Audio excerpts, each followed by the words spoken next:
Hi hello friends. അപ്പോൾ നമ്മൾ Sunday evening Kudumbashree എല്ലാം കഴിഞ്ഞ് അപ്പൂവിന് പോളച്ചിറ കാണണമെന്ന് പറഞ്ഞു. നേരെ നമ്മൾ പോളച്ചിറയില്ല നാക്കൊന്നും തിരിഞ്ഞൊന്നും വരുന്നില്ല കേട്ടോ. ജലദോഷം പനിയൊക്കെ ആയിരുന്നു. അപ്പൂവിന് നല്ല പനിയായിരുന്നു. ഇത് കണ്ടോ, നിങ്ങളെല്ലാവരും കണ്ടോ? കാണണം എല്ലാവരും കാണണം. നല്ല രസമാണ്. എൻ്റെ പ്രത്യേകം ചാരി നിൽക്കണം, അങ്ങോട്ട് മാറിയേ. അപ്പുണ്ണി വന്ന് എന്നെ താങ്ങി കേട്ടോ. ഉണ്ടോ, കുഞ്ഞുറങ്ങി കയ്യിലിരിപ്പുണ്ട്. അത് നിങ്ങൾ ഷോർട്സിലെല്ലാം കണ്ടു കാണുമല്ലോ. ഷോർട്സിൽ ഇട്ടിട്ടുണ്ട് ഞാൻ കുഞ്ഞുറങ്ങിയിരിക്കുന്നത്. വീണ്ടും ഇടുന്നില്ല, കാരണം എല്ലാവരും പറയുന്നു ഉറങ്ങിയിരിക്കുന്ന കുഞ്ഞുങ്ങളുടെ ഫോട്ടോ എടുക്കില്ല, വീഡിയോ എടുക്കലെന്നൊക്കെ കേട്ടോ. ഇതിനെക്കുറിച്ച് എനിക്ക് ഡീറ്റെയിൽ അറിയത്തില്ല. അപ്പോൾ എനിക്ക് 2 ദിവസമായിട്ട് നല്ല പനിയും കാര്യങ്ങളൊക്കെ ആയിരുന്നു. രാത്രിയാകുമ്പോൾ വലിയ പനിയായിരുന്നു, പകലാകുമ്പോൾ ഓട്ടം ചാട്ടമൊക്കെയാണ്.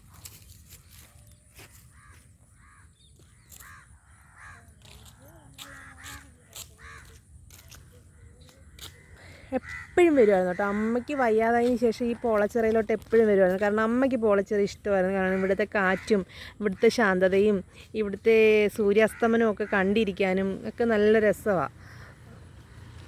എനിക്ക് എണീറ്റ് അങ്ങോട്ട് പോകാൻ വയ്യാത്തതുകൊണ്ടാണ് ഞാൻ ഇവിടെ ഇരുന്ന് തന്നെ വീഡിയോ എടുക്കുന്നത്. കാരണം എണീറ്റ് അങ്ങോട്ട് പോയാൽ അത് എടുക്കണം എന്നുണ്ട്. കുഞ്ഞ് കയ്യിലിരുന്ന് ഉറങ്ങുന്നു, എണീക്കാൻ വയ്യാത്തതിൻ്റെ മടി പിടിച്ചിങ്ങനെ ഇരിക്കുകയാണ് കാറ്റൊക്കെ കൊണ്ട്. ഈ വഴി ഇങ്ങനെ വിജനമായിട്ട് ആ ഒറ്റ മരമൊക്കെ നിൽക്കുന്നുണ്ട്. ഇതൊക്കെ കണ്ട് റോഡൊക്കെ ഇങ്ങനെ ഉണ്ട്. ആ പുഴയൊക്കെ ഇങ്ങനെ കാണുമ്പോൾ എനിക്കൊരു കവിതയൊക്കെ വരുന്നുണ്ട് കേട്ടോ.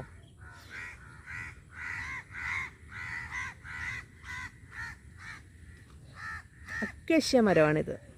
അക്കേഷ്യ മരത്തിൻ്റെ പൂവ് ശ്വാസം മുട്ടുണ്ടാക്കും എന്നൊക്കെയാണ് പറയുന്നത്. ഇവിടങ്ങളിലൊക്കെ ഒരുപാടുണ്ട് കേട്ടോ. ഇതൊക്കെ പെട്ടെന്ന് കിളിക്കുന്ന മരമാണ് അക്കേഷ്യ.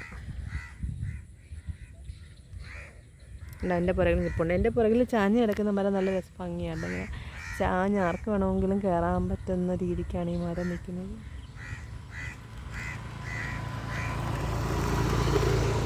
നമ്മുടെ സാരഥി ഇതോ അവിടെ കിടപ്പുണ്ട് കണ്ടോ. എൻ്റെ ജൂപ്പിറ്ററിന് എന്തോ പറ്റി കേട്ടോ. അപ്പോൾ എൻ്റെ ജൂപ്പിറ്ററിനെ വീട്ടിൽ വെച്ചിട്ടാണ് വന്നത്. അതിൻ്റെ വിഷമത്തിലാണ് ഞാനിങ്ങനെ വന്നിട്ട് ഇങ്ങനെ പൊളച്ചിറ തന്നെ ഈ ഒരു ഇതേ തന്നെ ഇങ്ങനെ ഇരിക്കുമായിരുന്നു. ഞാൻ ക്യാമറ അപ്പുണ്ണിയുടെ കൊടുക്കാം. അപ്പുണ്ണി കൊണ്ട് അങ്ങോട്ട് കൊണ്ട് എടുക്കും. അപ്പുണ്ണി കറക്റ്റ് വീഡിയോ എടുക്കണം കേട്ടോ, ചലിക്കാതെ. നമ്മുടെ വ്യൂവേഴ്സിന് ഒരാളെ അത് പോയി എടുത്തിട്ട് വാ. എങ്ങനെ ഇടണ്ട, നീ ഇപ്പോൾ എങ്ങനെ കണ്ട കൊണ്ട് എടുത്തിട്ട് തന്നെ മതി. എവിടെ എടുക്കണ്ടേ? അപ്പുണ്ണി കൊണ്ടുപോയി ശരിയാക്കില്ല കേസ്, അതുകൊണ്ട് ഞാനിത് എടുക്കുന്നില്ല. ശരി, എന്നിട്ട് ക്യാമറയിലൊക്കെ കൈയൊക്കെ വെച്ച് നശിപ്പിച്ചിട്ടാ വീഡിയോ. വേണ്ട അപ്പുണ്ണിയുടെ അച്ഛൻ്റെ ഒരു വെട്ടമില്ല. അപ്പുണ്ണിയുടെ അച്ഛൻ്റെ അവിടെ നിന്ന് വരുന്നുണ്ട്. അപ്പോൾ നമുക്ക് അച്ഛനെ ഏൽപ്പിക്കാം ക്യാമറ. മന്ദം വല്ലവരും അപ്പുണ്ണി ഒരു വട്ടം എടുത്താലേ ശരിയാവത്തില്ല, കാരണം ക്യാമറയിലൊക്കെ കൈ വന്ന് റോഡൊക്കെ കാണിക്കുന്നു. അപ്പം വീഡിയോയ്ക്ക് ക്ലാരിറ്റി കിട്ടത്തില്ല. അപ്പം നമുക്ക് അപ്പുണ്ണിയുടെ അച്ഛൻ്റെ തന്നെ ഏൽപ്പിക്കാം.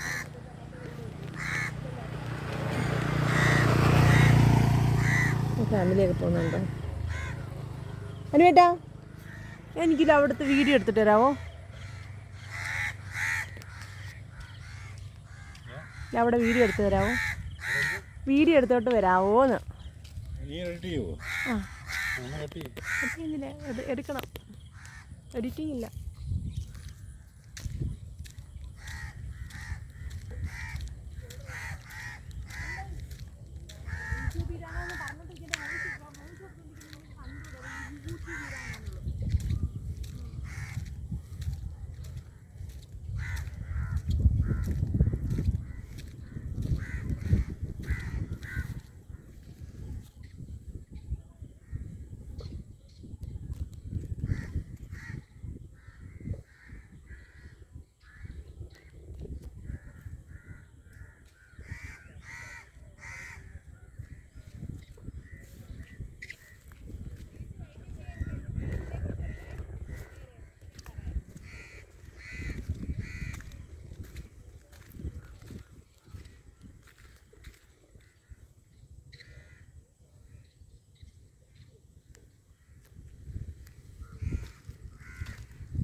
ക്യാമറാമാൻ അനൂപ് കുമാർ ആയിരുന്നു. അനൂപ് കുമാർ തിരുവല്ലയായിരുന്നു ഇത്രയും നേരം നമ്മുടെ ക്യാമറ തയ്ച്ചുകൊണ്ടിരുന്നത്.